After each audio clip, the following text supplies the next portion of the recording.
Hello guys, Miko here, your trusted real estate partner. And for today's video, we're gonna talk about turnover. Ayan. So, sakto kasi, may nabili kaming bahay and today is the scheduled turnover date, no? So, pag-usapan natin kung what you can expect, ano ba yung mga kailangan, tapos ano pa ba yung mga kailangan pang legal documents, at mga kailangan pang i-prepare, no, para sa turnover ng unit nyo. Kasi syempre, isa to sa mga pinaka-important milestones ng pagbili ng real estate property, no, yung pag-turnover ng unit. Kasi syempre binayaran nyo na yung down payment, tapos nakapag loan release na rin, so pwede na siyang i-turnover. So halika, samahan nyo ako, tignan natin yung turnover unit namin at Villaggio Enclave, Barangay Buena Vista, General Trias, Cavite. Let's go!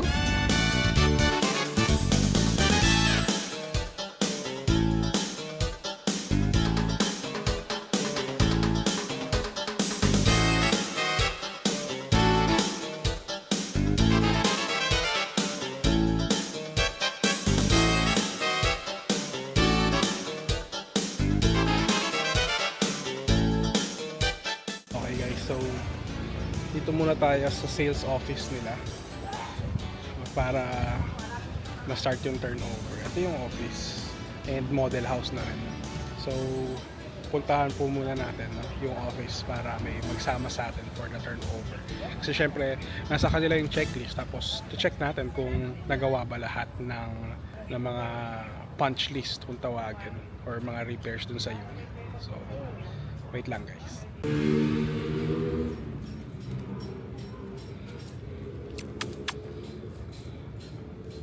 Okay guys, so nag-asa ko dun sa guard kung paano ba yung turnover.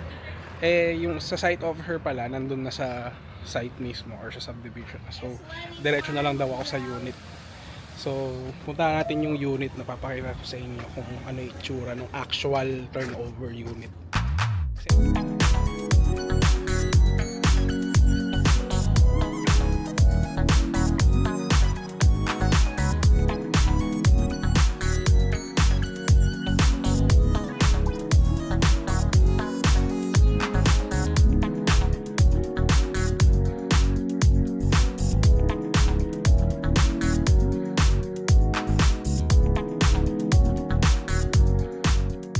Ayun, tara sir, check na po natin yung unit.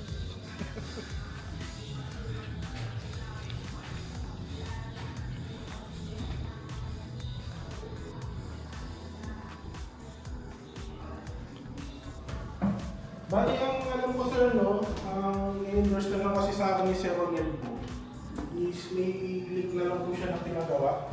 Okay. So, parang yun na lang naman daw po yung ano. Natitira mo sir. Bago po siya umalis ko.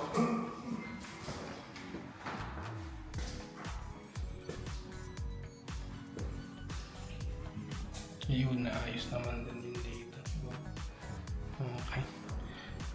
Wala na kayang tulo to, sir? Saka yung mga dito sa... Kasi nung mga nakaraang araw din siya, nung sinilit ko din siya, nag-uulan din ng malakas din sir. Wala naman ako nag-manifest na ano. Okay naman itong mga to. Ito yung mga isa sa problema noon eh. Okay po. Yan. Saka yung... Ito, hindi nagsasara ng ayos. Meron na ring ano. Yung tawag dito.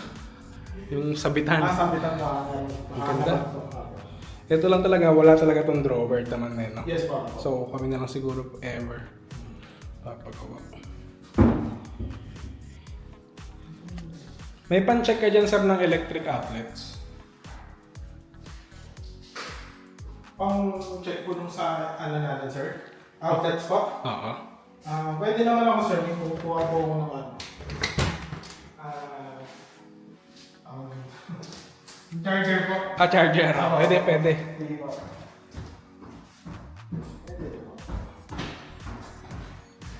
Check natin yung bawat ng ano. So, ayan, complete naman. Ang maganda dito sa amin, Meron na siyang kasama mga closet sa turnover. And fully finished kung tawagin. So chine-check ko lang kung okay ba yung mga fixtures. Yan, kung naglalapat ba, nagko-close ng ayos. Check nyo rin yung mga aesthetic nung pintura, yan, mga floor. Ayan, siguro minor na kami nang bahala maglinis yan. So, kumukuha si kuya ng charger para matest at least yung outlets. Yung mga pinaglalabasan ng tubig.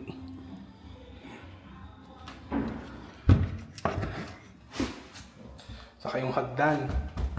Dapat kine-check nyo kasi baka lumulundo. Ganyan-ganyan ninyo. Pati mga tiles. Dapat ganyan-ganyan ninyo ng konti.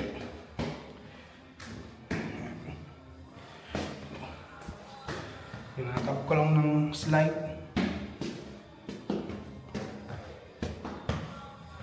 Then, yung mga ibang mga ganito. I-check mo kung naglalak ng ayos. Pati yung sa ilalim ng door. Usually, yan ang nagkakaroon ng problema. Ito, lock. Tingnan natin ang lock. Okay, gumagana naman yung lock. Tapos, syempre, windows ulit. Mahal ko. Uy! May sabit. Okay naman. Oh, may sabit. Pwede na yan. Konting sabit. Pero, kung di naman kayo nagmamadali sa turnover nyo, pwede nyo yung pa-check sa kanila. Kasi kami nagmamadali na, so gusto na namin ma-turnover yung bahay. Kakasal na rin kami this December. Siyempre may mga papagawa pa kami dito. Check nyo kung bakit. Isa naglalak. Ayan. Ayun. Nakakita pa ako ng problema. Ayaw na mag-lock na itong isa. Pwede na yan. Hindi naman. Pero at least again, no, kung kayo naman ay hindi nagmamadali, pwede nyong ipa-perfect yung sa inyo.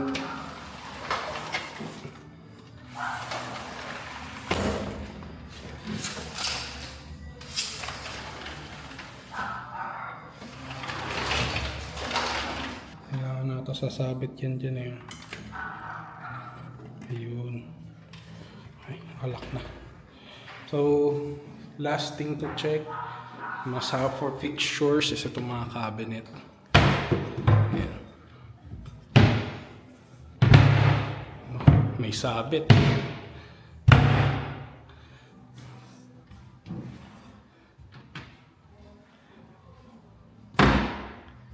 Hindi pala siya soft close. Ano yung soft close? Oh, soft close yan.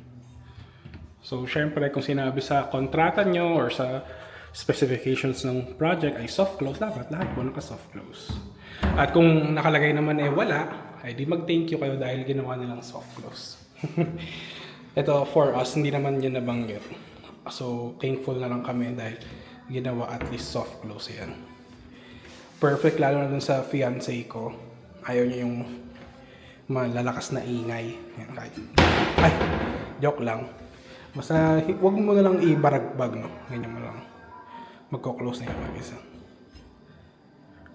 Yan. So, okay na tayo sa fixtures. Ang isi-check naman natin ngayon ay yung tuluan ng tubig. So, tingnan natin kung nade-drain ba ng ayos yung tubig natin. Safe dito sa... No, sir? Ilan ba naka-duty ditong guard pagka araw? 7 po. 7? Grabe, no? Tutuusin, ilan lang ang unit dito? 'Di ba? Tapos 7 ang guard, kaya ang ganda ng community dito. Ayan, kung makikita nyo, walang gulo. Ayan. Saka bibihira yung mga nakakapasok dito. Kaya sobrang safety, no? Yung pinaprioritize nila dito sa Villaggio Enclave. At ang ganda rin ng community, oh. Tingnan mo, napaka-vibrant. Iniintay ko lang bumalik si Sir Roniel kasi kukuha daw siya ng charger para ma-check namin yung outlets. Yung nga lang, papakiusapan ko pa tong tubig. Ayan, kasi nakasilya pa. Temporary disconnected pala. Nako, hindi yata ito nabayaran. Papabayaran ko na kagad ito sa GTWC para at least ma-check namin yung drain. Na pala, ano? Kasi matagal na itong nakabitan ng tubig. Buti na lang dito sa GTWC or General Trias Water Corporation. Mabilis naman sila kausap at madali. Bayaran mo lang yung due nyo saka yung mga arrears. Babalik na rin kagad yung service. So, papaayos ko na lang to sa office namin. Check na natin per outlet. Unaga na. Lang, no? Charger. Tingnan nyo lang kung nagka-charge. Yun, no?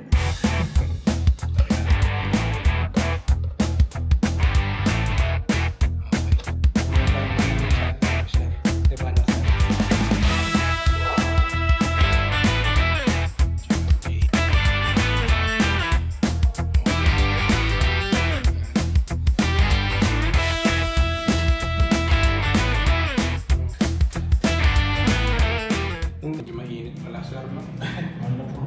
Ang init dito.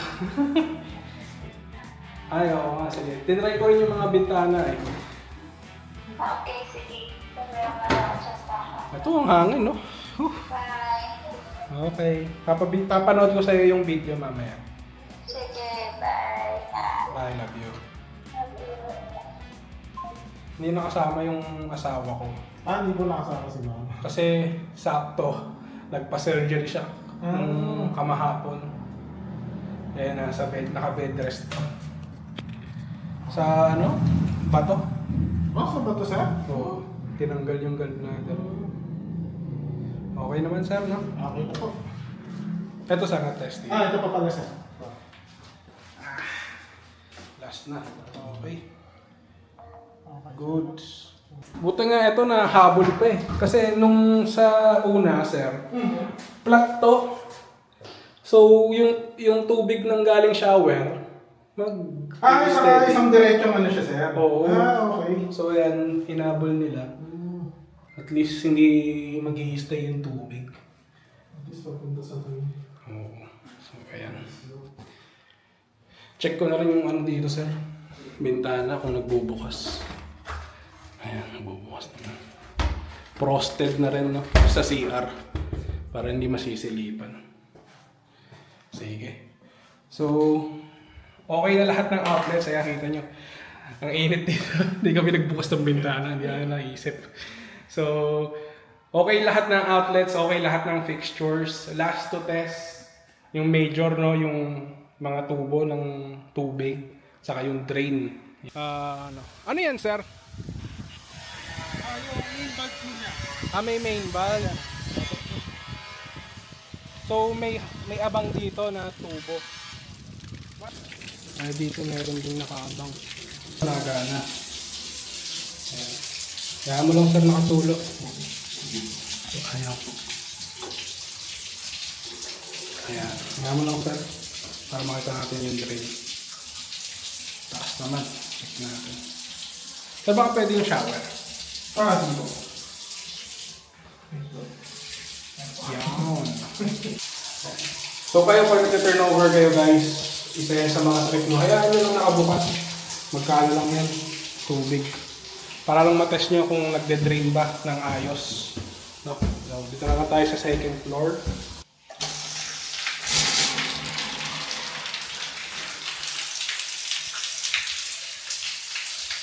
Mahina. O baka kasi nakabukas yung tubig sa baba. Ito naman, nakatanggal pa. Sabi natin kay sir. Ayan. Testing natin itong flash. Iihi ako. Wait lang, guys. Tapos na akong umihi. Test natin kung nagana yung flash. So, nagana. Yes. So, one trick, guys. Hayaan nyo lang siyang pumulo. Dalawa yung i-check nyo dyan. Kung yung tubig ba ay hindi na iipon at saka kung nade-drain ba ng ayos, no? Yung drain. Ayan. So, kaya nyo na malugi kayo ng konti sa tubig pa at least, di ba? Sure kayo na walang problema sa drain. Tapos, lastly, eto, kung nagpa-flush. Ayan yun. Yes. Okay na ang tubig, kuryente, fixtures, mga bintana, mga flooring, na-check ko naman na bawat isa. Ayan. Ganyan talaga guys, no? So, lalakad-lakaran nyo bawat sulok para at least makita nyo kung may nakaangat o may hindi nakadikit. Ayan. So, for now, I think okay na to for turnover. May mga konting problema, like mga pintura, pero minor lang yan. Pwede nang i-thinner na lang, no? Saka ito, papalinis ko na lang ngayon. So, medyo madumi. Last time, nung nag-check kami dito, alam nyo naman ako, medyo mabigat ako. So, may problema sa isang sa mga step dito. Ayan. Ito, okay naman lahat. Solid.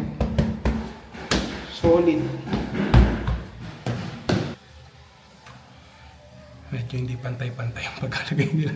Pero pwede na. Okay. Guys, so pasado na, no? And I think pwede na tong move in. Pwede na kami mag-move in. And sabi ni Sir Roniel, yung bagong site officer dito, may mga pipirmahan lang kaming documents and explain niya dun sa office. So kita-kita tayo dun sa office, guys. Guys, so we're back dito sa office. So may pipirmahan lang tayong move in and turn over documents. Papakita ko po sa inyo, no?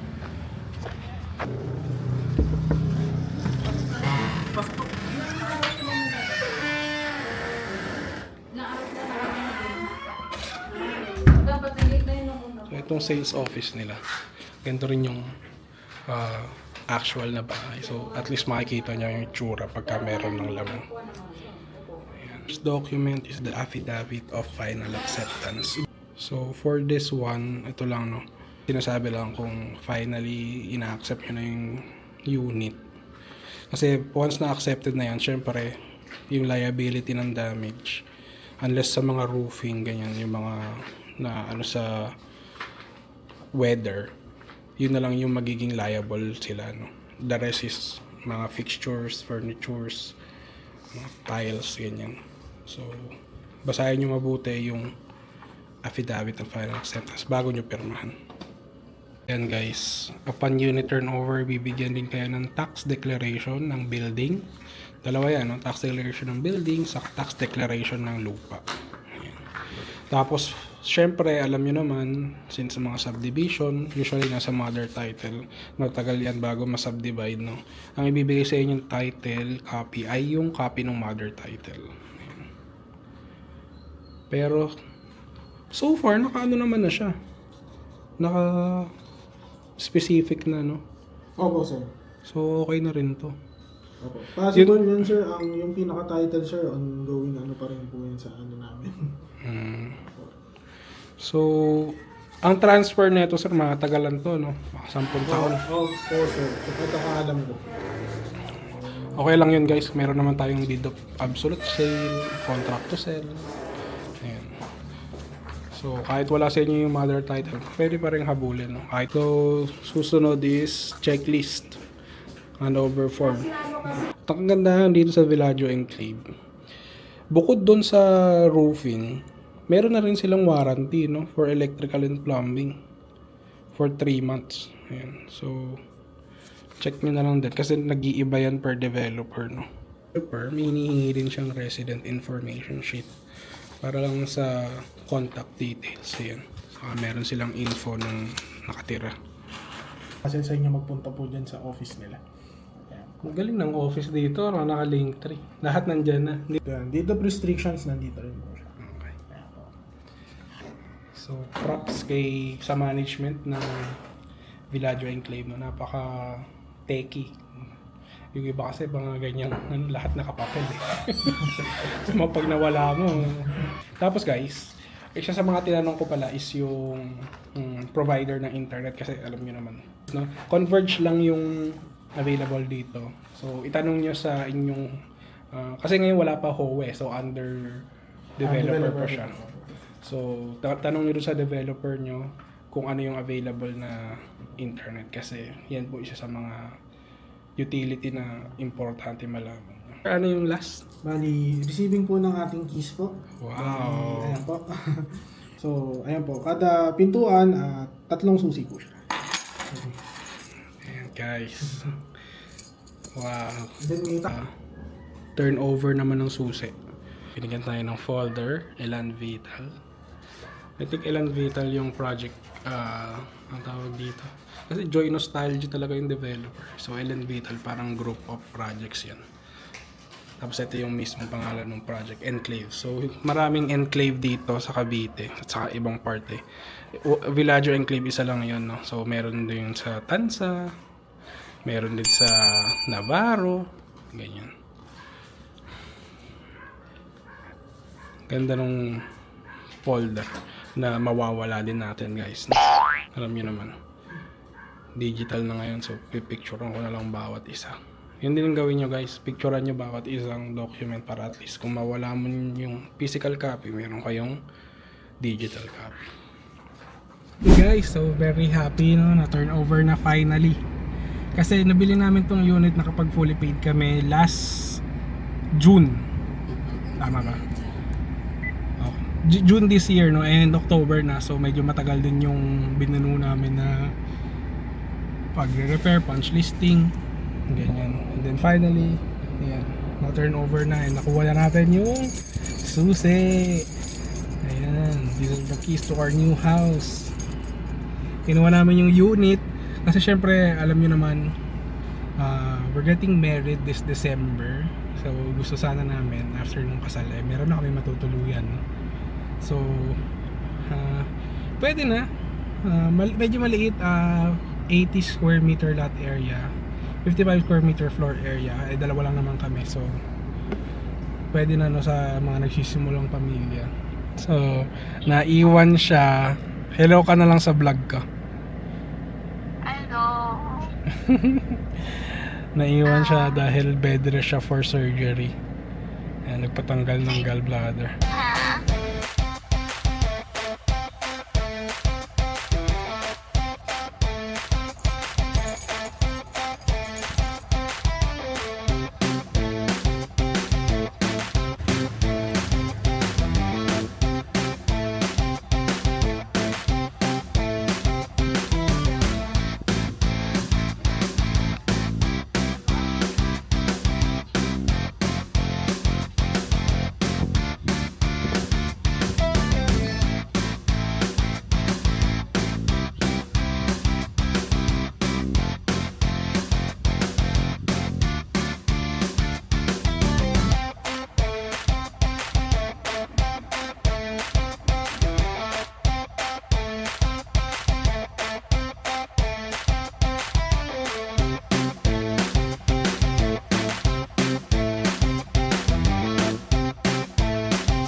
Alright guys, so ayan no, successful turnover. Ayan. So nakuha na natin yung susi natin, the keys to the house.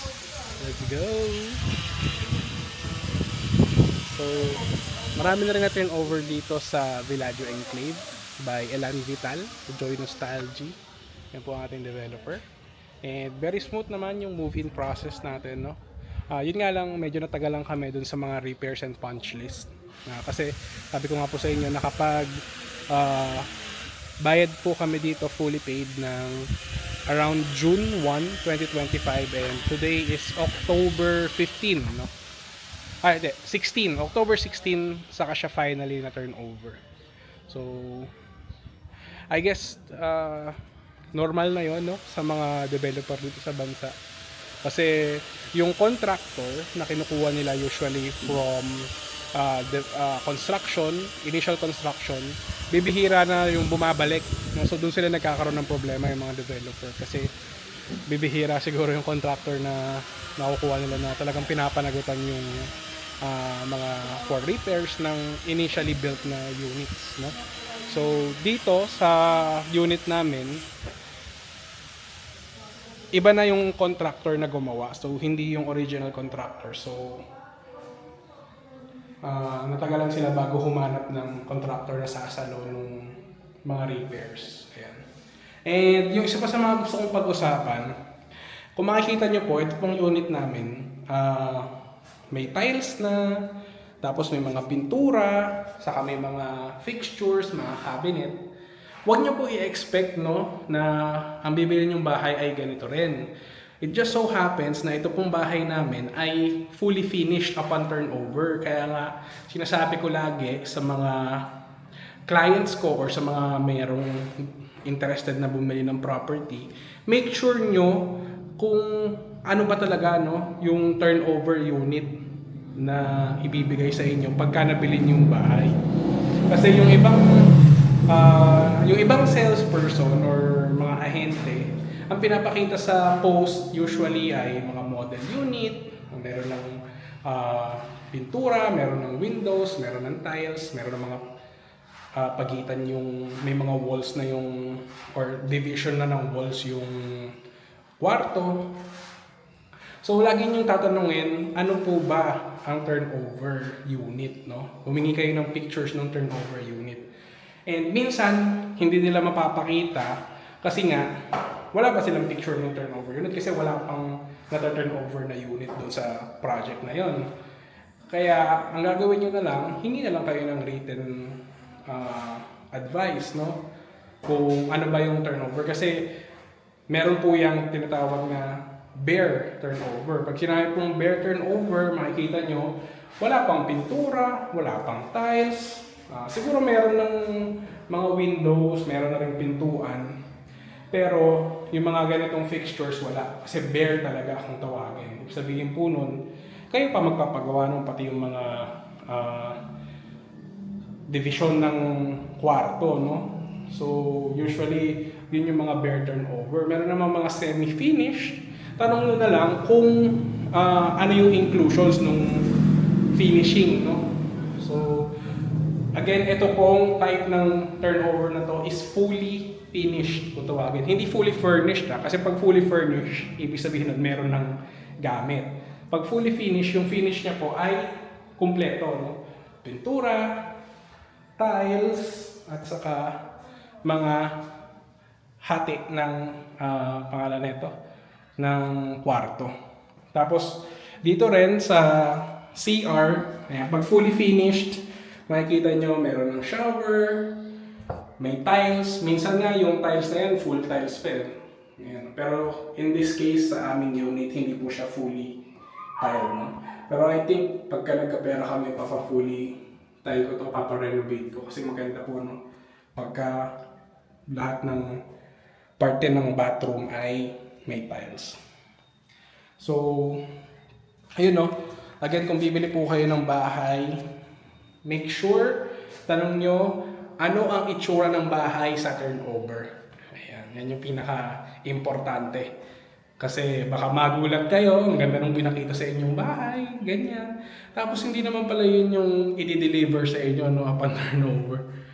Yung pala na scam kayo.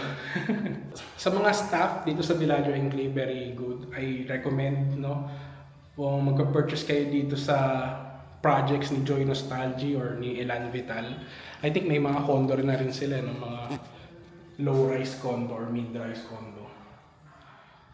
I think, marirecommend ko no, na kumuha kayo dito kay Elan Vital. And again, if interested kayo sa property na ganito, lalagay ko lang yung aking contact details dito, down below, para message nyo lang ako para matulungan ko kayo makapag-acquire ng ganitong property.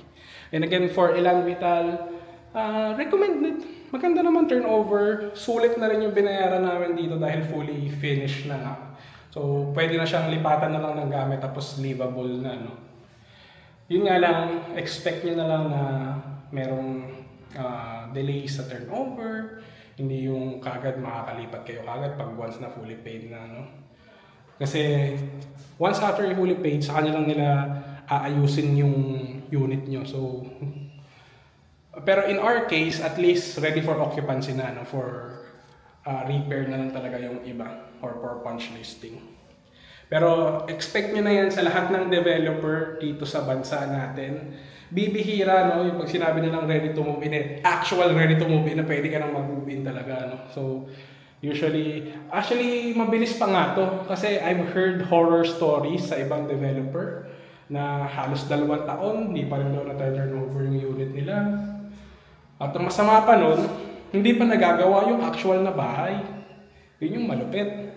Diba? Usually, papakita lang sa inyo ng developer mga kalsada, tapos yung subdivided na lote.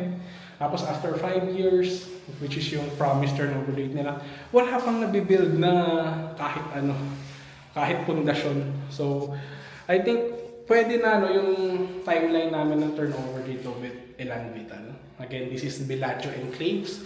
Marami silang enclave, no? So, merong Valencia Enclave, alam ko meron din sa May Navarro, ganyan, and other parts ng Pilipinas. So, depende na lang sa location na gusto nyo, meron po. No? And for specifics naman, ito pong bahay namin ay 80 square meter lot area and 55 square meter floor area. Ayan. Recommend ko to, lalo na sa mga katulad ko na young professionals na nagsisimula pa lang ng pamilya, bago kasal. Pero kung, honestly, kung 6 kayo sa pamilya, 2 mag-asawa, 4 na anak, siguro mahihirapan na dito. Medyo masikip na. Unless, ipa-extend nyo, no, yung labas. Yan, kasi marami pang space dito sa labas. Pwede nyo pa-extend yan sa pang-kwarto. Yung kwarto po kasi sa taas, 3 bedrooms, no? And kami, plano namin na gawing master's bedroom yung pinakamalaki. Tapos, office and then tambakan or warehouse na lang yung isa. Tapos, since hindi naman kami usually maliligo dito sa baba ng CR, gagawin na lang namin tong laundry area. Pero ikikip namin yung bowl para at least makaka-CR dito or makakaihi, makatai. And if you are interested in buying a house and lot for your family, lagay ko po dito yung aking contact number so you can contact me and we can discuss kung ano yung mga requirements nyo, saka budget, specifications, no? Hanapan po namin kayo ng perfect real estate property na talagang papasok sa inyong budget, specification requirements, dami ng titira and everything, no? Thank you sa pagsama sa aking vlog today. Again, this is the turnover unit of our own house at Bellagio Enclave. Siguro susunod na vlog natin is yung move-in, saka yung mga renovation na gagawin dito, saka pagbili ng mga gamit sa bahay. Ayan, tropang IKEA, hello. So, yan, once again, this is Miko Basilio, your trusted real estate partner. See you on the next video.